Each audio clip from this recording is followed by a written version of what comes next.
Muy buen día, buenas tardes, buenas noches, o ya no sé a qué hora ahí nos estén viendo, pero muy bienvenidos y bienvenidas.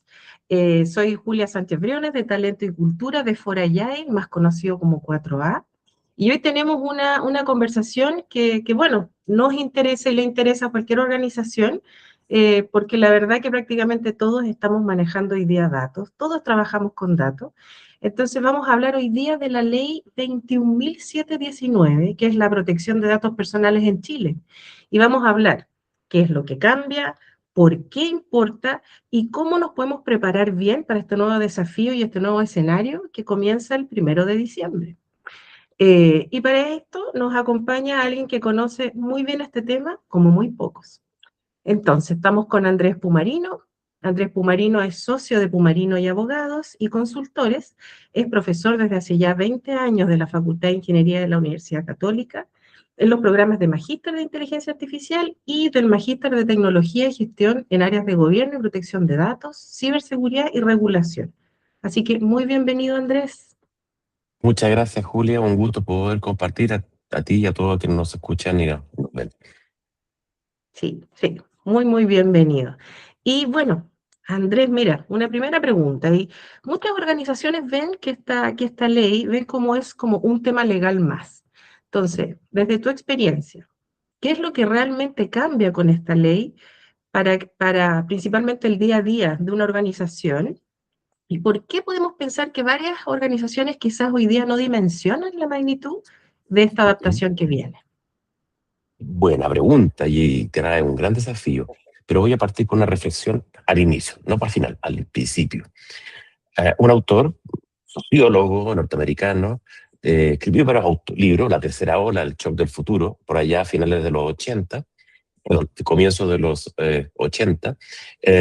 Uno de esos libros se llama La Tercera Ola. Dice que la sociedad vivió tres olas: la ola agraria, la ola industrial, y él decía que venía una tercera ola a finales de los 70, que era la ola de las comunicaciones o de la educación o la información, le decía Alvin Toffler.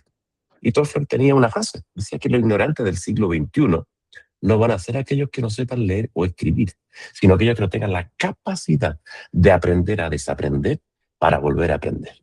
Dejo esa Mm, frase allí porque la vamos a mm, tener que estar escuchando. Y hace un año y medio atrás, un señor que se llama Mustafa Suleiman. ¿Quién es Mustafa Suleiman? Para quienes trabajan en el mundo de la IA lo tienen que conocer o conocen su empresa o ex empresa, que se mm, llama DeepMind. Hoy se va Google DeepMind. Google le compró su empresa en $450 millones. De hecho, él trabajó en Google un tiempo, pero se retiró por algunos conflictos de ética y datos. Eso mm, hace de que la mirada que Mustafa Soleiman nos plantea, con varias entrevistas que están disponibles en YouTube, nos presenta el escenario de un libro que él escribió al minuto de salir de Google, que se llama La ola que viene. ¿Y cuál es la ola que viene? Él que señala en ese libro que la próxima década va a estar marcada por una gran ola, con poderosas innovaciones, con una proliferación impulsada con muchos temas tecnológicos, pero mm, donde el dato va a ser un factor crucial. El dato. ¿Y qué es el dato? Bueno, mm, el dato es la unidad mínima de información, un número. Pueden ser transacciones de número de transacciones, número de cédula de identidad. En ese contexto, nuestro país ha ido adaptando el entorno regulatorio, pero no somos los primeros. No fuimos los del medio y fuimos prácticamente los últimos en incorporarlo. ¿Por qué? Porque Chile hoy se encuentra en una posición donde le ha descubierto el valor del dato. El dato mm, vale, y vale mucho. Por ejemplo, en Chile tenemos la mejor Internet del mundo. En el Index de Internet fijo del año 2026, Chile pasó del segundo al primer lugar del mundo de Internet más mm. rápido, desplazó a Singapur.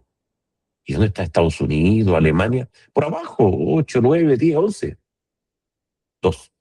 ¿Dónde vas a encontrar la ciudad con el mejor Internet del mundo? Antes, hace 6 meses atrás, era Abu Dhabi. Hoy es Valparaíso, en Chile. Mira, no tenía esa Mejor información en Internet. el radar. Y cuando Mm, dices, uy, somos casi 20 millones de habitantes en Chile, pero tenemos más de 90 millones de tarjetas de crédito y de débito circulando, ya te dice mm, algo. Muchos datos de tarjeta. Crédito y débito suman en total. O Cuando decimos que tenemos más de 50 millones de celulares con o sin contrato circulando en nuestra economía, nos dice que aquí tenemos una gran cantidad de datos que circulan por el mundo de las redes de telecomunicaciones. Dicho esa foto inicial, Ujú. bueno, el contexto actual es que todos los países europeos, a través de una normativa que se llama GDPR, consagraron un nuevo estándar que se llama Reglamento Europeo de Protección de Datos en mayo del 2016, entró en vigencia en mayo del 2018. Pero los europeos venían hace muchos años con esta preocupación. Sí, tal cual. De hecho, el año 74 y 75 hay una comisión de la Comisión Económica Europea que se preocupaba el año 74 y 75 cuál era el riesgo frente al tratamiento de datos por sistemas automatizados, 74 y 75, en la llamada Comisión Maisel. Y esa comisión venía estudiando cuáles eran los riesgos del uso de los datos. Y tú te preguntarás, ¿por qué? Porque Europa, producto de la Segunda Guerra Mundial, el Estado nazi usó los datos para perseguir a judíos, Mm, católicos, protestantes, y también gitanos, etcétera, homosexuales, etcétera. Entonces, ¿qué ocurrió? ¿Y cómo se nutría de los datos? A la época, los registros civiles tenían nombre, dirección y religión. Entonces, era muy fácil para la Gestapo iniciar procesos de persecución. mm, Cada vez que invadía un país, el primer lugar que llegaba eran los registros civiles. Y de hecho hay anécdota de cómo el primer lugar que dinamita la resistencia francesa en París es el registro civil de París, salvándole la vida a miles de judíos franceses. ¿Y eso por qué? Porque los nazis habían desarrollado una metodología de procesamiento de datos con un sistema antiguo de tarjetas perforadas. Y ese sistema le permitía procesar gran cantidad de datos a la época y por lo tanto llegar con mayor precisión a los números de las personas que querían ellos perseguir. Bueno, saliendo de esta anécdota histórica, esa historia le golpea a Europa. Y hoy mm, Europa eso lo traduce en regulaciones que se dieron en los 60, 70, ahí en la Comunidad Económica Europea, en los 2000 ya con la entrada de la Unión Europea y este reglamento europeo del 2018 que entró en plena vigencia. Chile estuvo mirando esto, tuvo varios proyectos de ley, partió el año 2013, decía que el CERNAC, el año 2013 debía crearse una agencia como agencia de protección de datos, el CERNAC, antes no existía, Chile tiene una ley mm, del año 1999, fuimos el primer país de América Latina, pero no teníamos multas y no teníamos regulador, no teníamos alguien que fiscalizara. Por lo mm, tanto, Chile nació y vivió el mundo de los datos con la época del Data Paradise. Esto es un paraíso de datos. Por eso me mm, llaman de ese banco, esa sucursal, de esa compañía de seguro a la cual nunca hemos ido y nos llaman. Y esto empieza mm, a cambiar con este volumen de mayor penetración de tecnología, de mayor penetración desde el punto de vista de impacto, comienza a cambiar. ¿Por qué? Porque llegan los amigos, son los cibercriminales. ¿Y qué buscan los cibercriminales? Datos en volumen. Y entonces la comisión de fraude, la situación de adulteración de identidad, generan entonces contextos de riesgo y de exposición. ¿Qué va a cambiar con todo este escenario? Bueno, mm, nos cambia en que hoy hemos descubierto que nuestras empresas son inmaduras en el manejo de sus datos y tienen que transitar hacia un entorno donde sean más reactivos, luego ojalá ser proactivos y ojalá mm, lleguen a un nivel optimizado en el tratamiento de los datos personales. ¿Y qué son los datos personales? Simplemente conjuntos de datos que me permiten identificar o que te hacen potencialmente identificables y que de información que yo tengo puedo llegar a saber quién eres, dónde vives, cuál es tu teléfono, tu dirección, domicilio, e incluso puedo encontrar una tipología de datos mm, personales, los datos mm, sensibles. ¿Y qué son los datos sensibles? Datos, por ejemplo, como tu información biométrica, datos relativos a tu salud, ficha médica, electrónica, médica, de salud, psicológica, psiquiátrica, etnia. Todos los datos mm, son datos de carácter personal sensible y hay que darle protección. ¿Qué cambia en este contexto? Uno, tenemos un regulador que se llama Agencia de Protección de Datos Personales, que está muy pronta a crearse. Dos, aparecen multas. Multas que pueden ir desde las multas leves pueden llegar a $350,000, las multas graves pueden llegar a $700,000 y las multas gravísimas a $1,4 millones. Y además hay wow, una sanción accesoria en que en el evento que una empresa no haya tomado medidas remediales y que haya incumplido 2 o más infracciones gravísimas en un plazo de 24 meses, la Agencia de Protección de Datos tiene la facultad para suspender las operaciones de tratamiento de datos de tu sistema que haya vulnerado la ley, hasta por 30 días. ¿Te imaginas que tú, por ejemplo, tu CRM no lo puedas usar hasta por 30 días? Puede ser 15, 10, 8, hasta por 30 días. Renovable si no rectificas las infracciones. Para más remate, vamos a tener un registro nacional de sanciones y de cumplimiento que lo va a gestionar la Agencia de Protección de Datos y que es público, abierto. Tenemos riesgo legal y ahora hay riesgo reputacional presente. Entonces se incorporan estas escenas. Y además las personas, los titulares, vamos a tener nuevos derechos. Antes se llamaban ARCO, acceso, rectificación, cancelación y oposición. Sí, Eso se acaba sí. y aparecen los famosos derechos ARSOP. Yo le llamo PROSA, otros le llaman ARSOP, acceso, rectificación, oposición, portabilidad. Y además, todos los sistemas de tratamientos automatizados, que no haya intervención humana, el ser humano tiene la posibilidad de preguntarle a la empresa, bueno, empresa, ¿por qué el sistema, su chatbot me dio respuesta negativa? Estos son nuevos derechos que consagra esta ley. Hartas cosas nuevas trae y nos cambia la regla del juego. Sí, son bastantes y como bien decías tú, es toda una ola. Además que esto que tú dices, o sea, tienen una gran complejidad porque el ser potencialmente identificables, que es lo que acabas de decir. Entonces, es una gran ola, es un gran cambio. Y como es un gran cambio, si hoy día quizás hay algunas organizaciones o personas también nos están escuchando, ¿por dónde se pudiese comenzar? ¿Por dónde debería partir una organización hoy día que está mirando esto como un tema legal, un tema que quizás va a ver, ahí lo va a ver el área tecnología, quizás estamos pensando, y como tú bien dices, es un cambio sistémico, es un cambio que la organización completa se debiese involucrar, todas las áreas, no solo dejémoselos a los de tecnología, sino que es más bien amplio. ¿Por dónde podrían comenzar? ¿Por dónde podrían partir? Primero, por lo que aprendí, por lo que dije al inicio, aprender a desaprender para volver a aprender en la era del dato regulado. Dato regulado. 2, esta ley no es legal, no es de papel, no hay que usar papeles. Hay que implementar 3 tipos de medidas. Medidas técnicas, como bien lo dices tú, medidas legales y medidas organizativas, capacitación, cultura, concientización, políticas.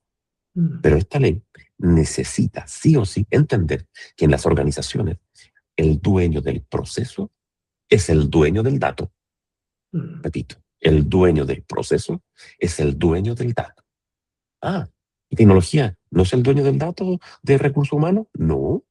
Recursos humanos administra los datos de contratos, de los reclutadores, de los headhunters, de lo que sea. Pero en ese mundo laboral, la lleva recursos humanos. Marketing no lleva los datos de los clientes, pero de las líneas de clientes para fidelizar. La responsabilidad de tecnología. No, lo lleva marketing. Ellos lo coordinan. Ellos son los que llegan a generar los leads. Ellos llegan a generar los prospectos. Ellos gestionan a los clientes. Tenemos que aprender que todas las unidades de una organización manejan datos y son ellos responsables. ¿Y tecnología qué hace? Se encarga de la ciberseguridad, de dónde voy a almacenar la información, me va a encargar de darme los protocolos de acceso, se encarga del perímetro, de la seguridad física y Del lógica. perímetro, muy bien dicho, del perímetro, Sí, claro, pero custodiar. no adentro, no adentro. Adentro, cada unidad es responsable de un proceso y maneja datos personales.